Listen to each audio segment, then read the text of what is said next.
What's going on, guys, and welcome to another edition of whatever you want to call this, I guess. As a lot of you know, the new Pikachu, shiny Pikachu I should say, is available out in the wild having to do with Pokemon Go. It's now the second, or well, kind of the second, kind of the third and the fourth actually, shinies that are available in the game. Now, a lot of you know that for every species there's a shiny version, and I've been bitching up a storm for the last god knows how long because we've only gotten one shiny. So I guess I should be kind of happy that we now have the shiny Pikachu, which yes also turns into a shiny Raichu.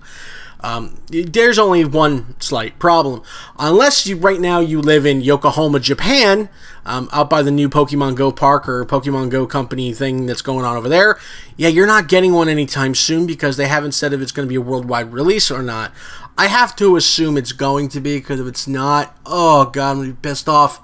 I can't even express to you the anger that I'm going to feel over that, because I'll actually take it as a personal slight towards me because I've complained about it so much.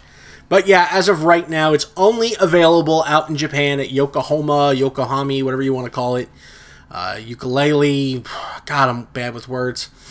So you're able to get the shiny Pikachu that then becomes the shiny Raichu, and so on and so forth. Also, apparently, if you have any of the, I don't know how that works, but there's a picture that they showed of all the different, with the shinies, with the different hats and stuff. That doesn't make any sense because there's no shiny versions. Now, some people have said you can actually technically hatch one of these shinies. I don't believe it, but I haven't seen anybody do it yet. People have said that it's possible. I don't recall anybody being able to hatch a shiny Magikarp. So, yeah, I'm not really seeing that one happen. So, I mean, we're going to have to see what happens. They better do it worldwide, otherwise, I really don't. There's going to be a riot of like 4 people in the streets with Pikachu hats and backpacks. But there's still a riot because they'll attempt to overturn a car and they won't be able to move it, and then they'll go for pizza because we like pizza.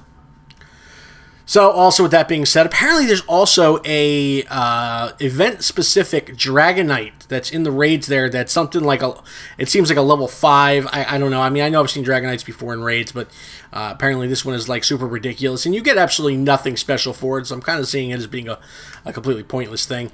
Now, it would have been cool if it was a shiny thing or something. I'd like to see the shiny Dratini, but that's me.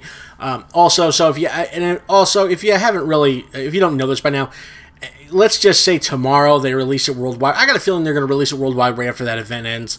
But if they do, the easiest way to keep an eye out for it, if you do see, because, I mean, it's not hard to find Pikachus, I guess. There's slightly burnt orange color. It's actually pretty easy almost to miss them. Yeah, they're slightly off orange. And if you think you got one and you catch it, you know, just go into your Pokédex itself, click on it, and it'll show if it's the, you know, the shiny version or not. It's got the little sparkles and all that fun stuff. But yeah, besides that, everybody's kind of trying to catch what they can. We're having to do with Zapdos. I already got one. I put up in the last video. As far as I'm concerned, it was the first Zapdos caught, or at least on the YouTube, because literally as it was released, I was in the first raid in Central Park. So, as far as I'm concerned, it was the first one. So, to everybody, I really don't care. Everybody can say whatever they want and complain and whine and say, no, it wasn't. Yeah, it was. But yeah, I mean, you could 3-man them, 4-man them, 5, you know, whatever you want to be. The Dragonite, this special Dragonite, or so-called special Dragonite that's going on over in Japan, they're saying that it's so ridiculously hard, it takes a minimum of 12 people. I'm not really seeing that, but, you know, just get a bunch of cloisters and beat the crap out of them with ice, and, you know, you're pretty much good to go. Golem's not really going to help you too much with that guy, but it's to kind of help with all the other legendaries. So that's pretty much what's going on, you know, out there right now having to do with Pokemon Go. There's a lot of different rumors going around having to do with the next legendaries that could possibly be coming due to some sort of a newsletter or memo that came from Pokemon Go. What comes next? I don't know. Everybody can think all they want. You know, speculation is the mother of all disappointments. So you can kind of speculate that it's going to be Mewtwo, or maybe it'll be a Gen 2, or something along those lines. All right, now with the whole speculation talk being said, there's also another rumor going around having to do with legendary eggs and what's the possibility of actually getting one, or if they are one or so not. So in my next video, I will be hatching, yes, 9 10-kilometer eggs that I got after The legendaries were released. I don't know what's going to happen with them, if anything, so we'll have to see what happens. My hope is that I get something kind of cool out of them and not crappy. You know, but who really knows anymore? It's kind of tough to tell. It's kind of becoming almost mundane with the 10-kilometer eggs, just for the fact that it's always the same thing over and over again. They kind of need to, you know, think about that a little bit, maybe release some more or add some things to it. Anyway, guys, that's pretty much it for me. Don't forget that like button, subscribe, and I'll catch you guys next time.